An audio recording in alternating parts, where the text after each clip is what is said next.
जय श्री गणेशा सर्वांना. कसे आहात सर्व? स्वस्थ रहा, मस्त रहा आणि नेहमी हसत रहा. तर आज आहे संकष्टी आणि शुक्रवार दोन्ही एकात आल्यामुळे आज विचार केला की आपण गणपती बाप्पाच्या दर्शनाला व संतोषी मातेच्या दर्शनाला जावे. तर गणपती जे संतोषी मातेचं मंदिर आहे आमच्या इथे, तिथेच खूप छान मोठी मूर्ती गणपतीची पण आहे. आणखी एक सिद्धिविनायकाचं मंदिर आहे. म्हटलं आधी सिद्धिविनायकाच्या मंदिरात जावे. हे सिद्धिविनायकाचं मंदिर छान आहे. हे मंदिर पण आधी इथे आलो, इथे दर्शन केलं. नंतर आम्हाला संतोषी मातेच्या मोठ्या मंदिरात जायचं आहे. तिथे पण छान गणपती बाप्पाची मूर्ती आहे. इथलं दर्शन घेतलं व निघालो. आता आम्ही संतोषी मातेच्या मंदिरात आलेलो आहे.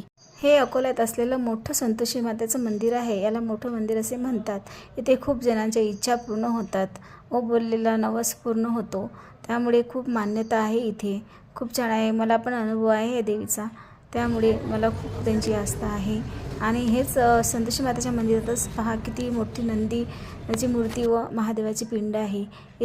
मंदिरात आलं की खूपच छान, खूप प्रसन्न वाटते. त्यामुळे काही गोष्टीची आठवण पण राहत नाही. सीता लक्ष्मणाची पण मूर्ती आहे. तो व्हिडिओ राहिला काढायचा. आता आम्ही निघालो घराकडे.